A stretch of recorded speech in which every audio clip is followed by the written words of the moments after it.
Yeah, hello everybody, welcome back, and it gives me great pleasure to introduce my next guest, Brian Clayton, who is the Senior Director of Sales for the Americas at IMG Arena. And looking at your LinkedIn, Brian, a former professional lacrosse player. That's pretty cool. Yeah, that was a fun little experience in my life earlier on. Unfortunately, age has put me on the sidelines for a little while here, as does most. You can't be a professional athlete forever, unfortunately. No. But thanks for joining me today. How are you? I'm doing great. How about yourself? Yeah, fine, thank you. We've had some good discussions, or we're going to have a good discussion, I should say, about the importance of live streaming for a US sportsbook. And I know you and IMG have got plenty to say on that topic. So are you happy for me to just kick on with some questions? Yeah, fire away. Great stuff. So yeah, I mean, a big goal for IMG in the US is kind of, really bringing that sportsbook product to life. And we know Americans, consumers in that market, they want to be entertained, and they're not going to kind of accept that flat 2D experience. So what is IMG doing to kind of spice things up in this area, for both obviously end customers, but also your clients as well? Yeah, sure. It's a great question. We're doing quite a bit in the space, to be honest. We are, let's start. We are creating purpose-built sports betting products, right? And they're going to be designed to enable customers to have interactive in-play betting experiences on sports. We've implemented some pretty sophisticated data capture utilizing some very advanced technologies. We are using this to create new types and depths of data availability. So what does that really mean, right? So let's take golf, for example. Well, the depth of data that we are collecting allows us to power 35,000 new betting markets at every single tournament. So you look at things like live statistics for every player, every hole, every shot at a latency of seconds that didn't exist.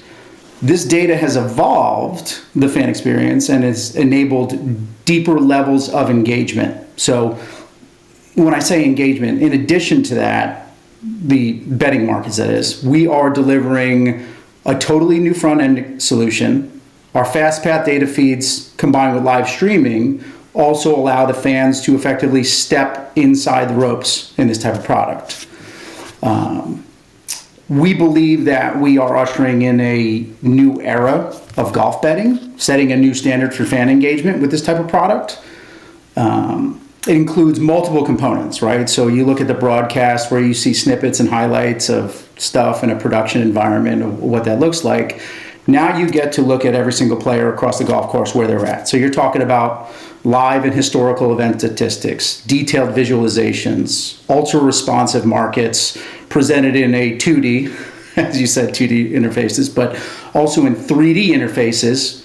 And when you get to see every single shot, where it is, yardage, location, it's a very, very rich experience, right? If you look at what the PGA Tour says, they say it's a one-of-a-kind sports betting product that delivers a new dimension of the golf experience for fans around the globe. And you take an operator like BetMGM, where they say that this golf event center allows us to introduce a totally new, captivating concept to our customers. So that's one experience. That's one instance of what we're doing. Additionally to that, and I'll just breeze through it, is what we're doing around the UFC. So we have a golf event center that we do. We also have a UFC event center. And the reason why that one's important is that it's the world's first branded product in that space. So it integrates assets of like UFC IP integrated into the product, like fighter headshots, UFC logos, additionally some marketing assets to drive bettors to the UFC event center. We have this product live with Rush Street. Comments that they have is that the UFC Event Center is a next generation of fan engagement, groundbreaking product that will bring greater entertainment value to players' betting experiences. Yeah, that's amazing. So those are two examples. Yeah, that's amazing. And, of course, and how fortunate to be able to to lean into that IP of UFC, obviously falling under the Endeavor umbrella. That's a really cool sport that obviously you wouldn't necessarily associate with betting, but presumably that's one of the sports that translates really well to an American audience of sports bettors. Yeah, I was a big fan even prior to joining IMG Arena. So I still enjoy my Saturday night fight slot. It's pretty consistent and great experience. Yeah, of course. And I think, to go back to the sort of parallels between Europe and America, obviously, in Europe, we've kind of always had online sports betting, and technology has evolved alongside it. So maybe 15 years ago, if you were betting on golf, you might be able to bet on, I don't know, Colin Montgomery to win the Open, for example, but that was pretty much where that experience ended. Obviously, you guys are creating a much more kind of granular approach to that now. I mean, how can sportsbooks kind of compete for a share of leisure spend when you already have incredible online entertainment options coming from the likes of Netflix, guys that have already perfected this sort of online experience, really? Yeah. I'd say if Netflix perfected the experience, I wouldn't be sitting there scrolling through all the content like I do when I'm trying to find something, which I was encouraged to see when they... Nearly everybody we speak to uses Netflix or Amazon or Spotify as, their example of a market leader, and it's good to hear someone criticise Netflix for a change, is all I'll say. Well, I can't be the one to criticize. They're doing a lot of great stuff. I believe they're doing, but... I do like how they do add that the little button says just watch something. It's always interesting to see what comes up. But sure. I think, so to get onto that topic and answer that question, I think that question really centers around like what that competition is for, right? Leisure spend. I think the competition is for the fans' attention. And in order to capture that attention, you have to build products that complement that viewing experience or the overall enjoyment of the sport, right? Yeah. Whatever you call it. When it comes to sports, I think we're getting into what I would call a data age of sports. We've realized that we need to develop our productized technology and then layer in content and experiences across all touch points to keep fans immersed. And this goes throughout the whole value chain. And the reason why that's important is it enables consistent storytelling. IMG Arena has recently publicly stated really the 4 pillars in meeting this challenge and what we have. These would include things like our sports services, sports betting, sports media, and sports performance, right? And it all starts with the rights holders VR sports services. We help them to grow their reach, to keep the meets, to meet the needs of their existing and potential audience.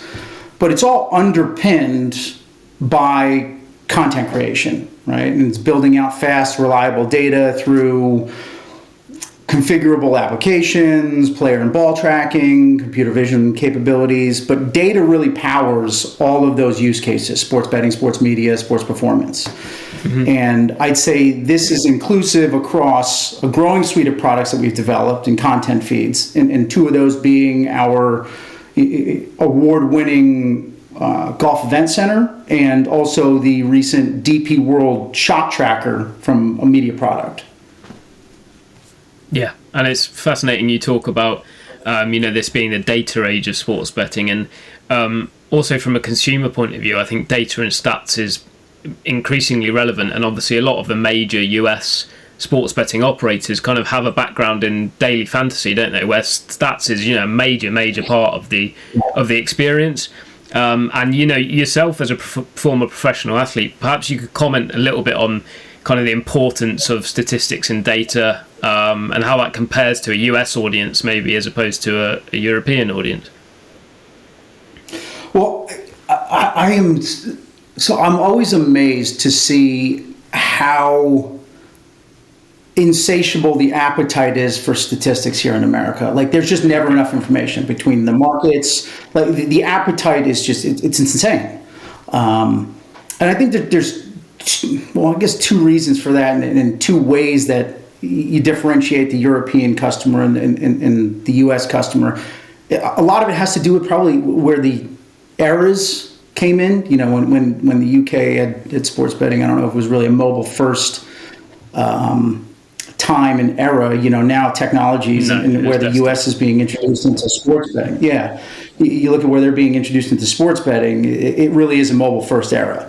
So I think there's a couple things to come in mind. Like, we all know U.S. sports and leagues will dominate in the U.S., and that's just traditional. But I think what we find is with streaming now, and instead of the availability of only sports that you see on broadcast and linear TVs where there's a set channel list and you only see really those American sports, with streaming you go to the likes of like ESPN Plus or something like that, and they can just add catalogs of new sports to an endless library and just put them in. People now have access to these fringe sports that they never had before, or these other sports. And what we've determined is, when we've commissioned like H2 Gambling Capital, they suggest in North America that we're going to see notable rises in things like volleyball, table tennis, MMA, which we saw, I guess, in COVID. And then even coming on the heels of it, UFC's doing fantastic. And then golf as well. And golf, in particular, has one of the highest growth rates for any sport, going up from, in this study, I think it was between 2021 and 2026. Golf is one of those that has probably the highest run rate.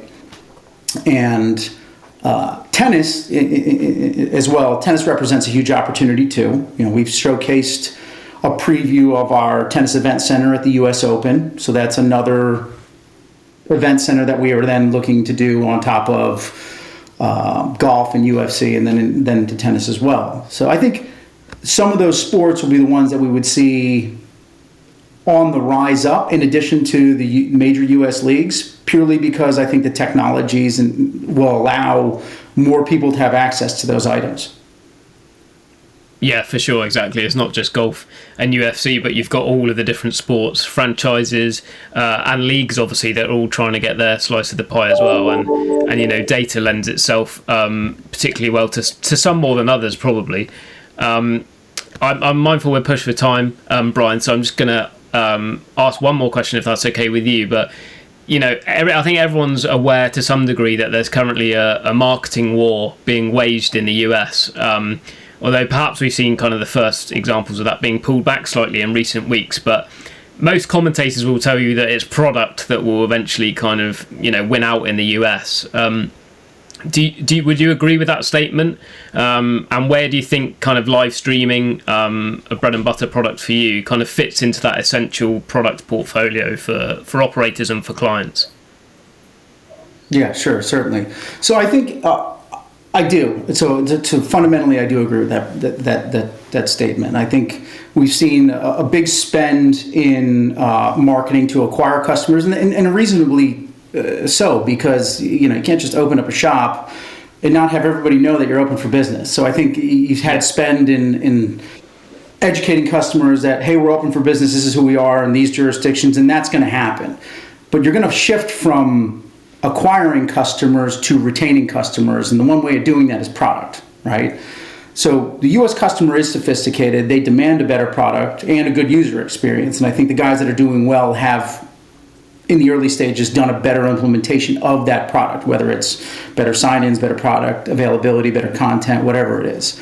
I think we're going to see an evolution of it, but I also think that you're going to see an evolution in customers wanting to move, or operators wanting to move from a transactional experience to something where they're more an experiential platform in something that there's a stickiness factor to, right? Where they want to go to, like the way that Amazon is, like that's the first source of where you go to price check anything is you go to Amazon, right? Because they reliably have all the content. So I think streaming fits in as a retention tool, because the primary way of experiencing sports is, if you're not playing it, right, is either attending it or watching it live. And the only way to get that is to have that on the platform. And if you have that on the platform, you create opportunities where a customer comes in. There's something to be said about feelings, and stats tell one story, but there's nothing like watching a game.